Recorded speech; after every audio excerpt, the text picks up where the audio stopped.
بعد از عاشورا بر اهل بیت امام حسین علیه السلام چه گذشت؟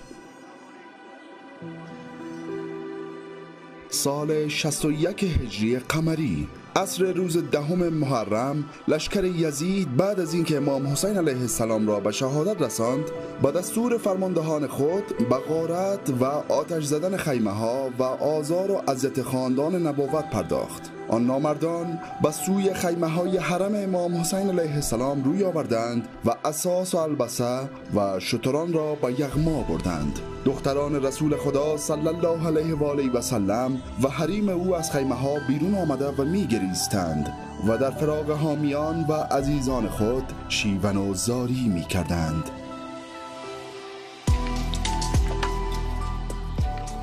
سلام، به یکی دیگر از ویدیوهای نکس مدیا خوش آمدین. برای دانستن جزئیات بیشتر در این مورد نکس مدیا را سابسکرایب کرده و زنگوله را نیز فشار دهین. همچنین برای حمایت از ما ویدیوی ما را لایک کنید.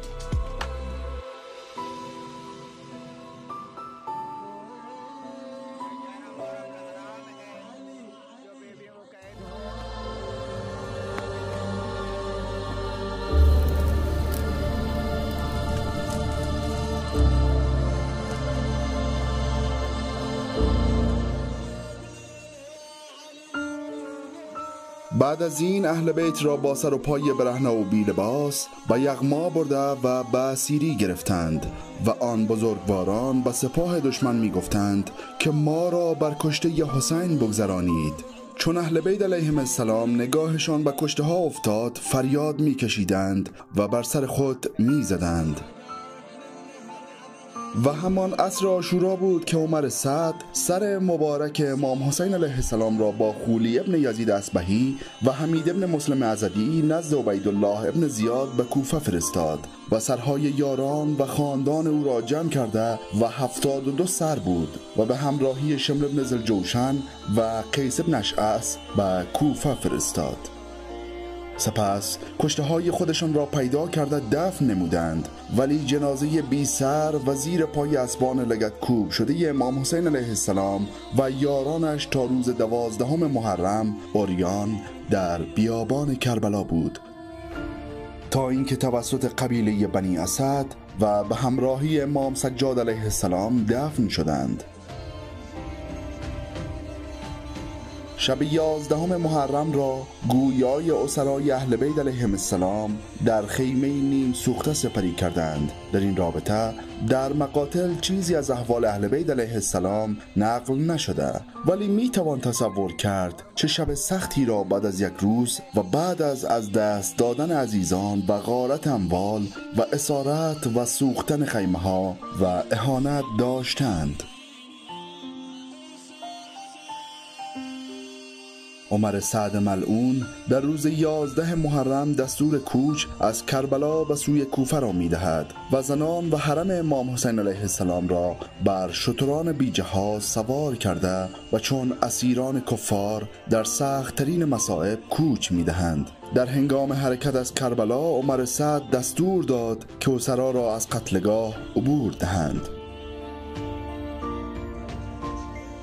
روز 12 محرم اسرا وارد شهر کوفه گردیدند. گویا شب 12 را اسرا در پشت دروازه های کوفه و بیرون شهر سپری کردند. در اثر تبلیغات عبیدالله ابن زیاد علیه امام حسین علیه السلام و خارجی معرفی کردن آن حضرت، مردم کوفه از پیروزی آنها خوشحال می شدند و جهت دیدن اسرا به کوچه ها و محله ها روانه می شدند و با دیدن اسرا شادی می کردند. ولی با خطابه هایی که امام سجاد علیه السلام و حضرت زینب سلام الله علیها و سایر اسرا ایراد می کنند و خودشان را به کوفیان و مردم می شناسانند و به حق بودن قیام امام حسین علیه السلام اذعان می کنند، شادی کوفیان را به عزا تبدیل کردند.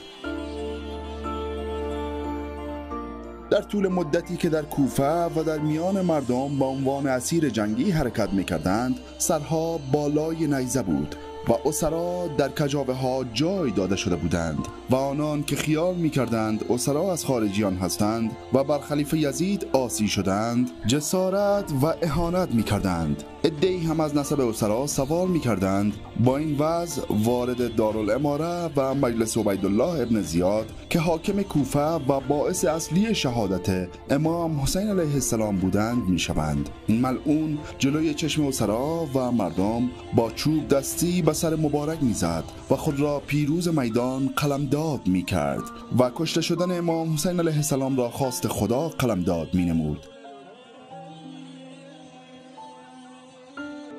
ولی با جوابهایی که از جانب حضرت زینب و امام سجاد علیه السلام میشنید بیشتر رسوا میشد. نقل شده که اهل بیت علیهم السلام را 3 روز پشت دروازه های دمشق نیز نگه داشتند تا شهر را آذین بندی و آماده برای جشن و شادی کنند. در بیشتر منابع نقل شده که روز اول سفر سر مبارک امام حسین علیه السلام را همراه کاروان اسرا وارد دمشق کردند. واقعی دلخراشی که برای اسرا اتفاق افتاد این بود که با وجود خاصان بزرگواران مبنی بر ورود به شهر از جای خلوت و به طور جداگانه سرهای مبارک، ولی شمر ملعون دستور داد سرها جلوی کاروان اسرا و از دروازه های شهر که جمعیت انبوهی تجمع کرده بودند وارد کنند و مردم غافل شام که از حقیقت ماجرا بیخبر بودند با مشاهده کاروان شادی و هلهله می کردند و بر سرها اهانت می کردند.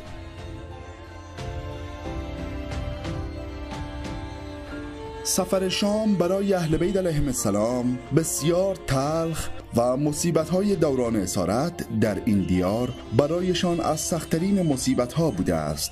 وقتی از امام سجاد علیه السلام پرسیدند در سفر کربلا سخت‌ترین مصیبت‌های شما کجا بود، 3 بار فریاد زدند: شام، شام، شام. در شام نیز اسرای آل محمد علیه السلام را در حالی که به ریسمان بسته بودند به مجلس یزید وارد کردند. وقتی بدان حال در پیش روی یزید ایستادند، سر امام حسین علیه السلام را در برابر یزید می‌گذارند و این صحنه از سوزناکترین صحنه‌هایی است که برای امام سجاد علیه السلام و حضرت زینب اتفاق می‌افتد، چرا که یزید ملعون بر سر امام علیه السلام توهین کرده و شماتت می‌کند و با قرائت اشعاری خود را پیروز میدان می‌داند و به مردم اجازه حضور می‌دهد و در آن مجلس به لب‌های مقدس امام علیه السلام جلوه چشم اسرا خیزران می‌زند.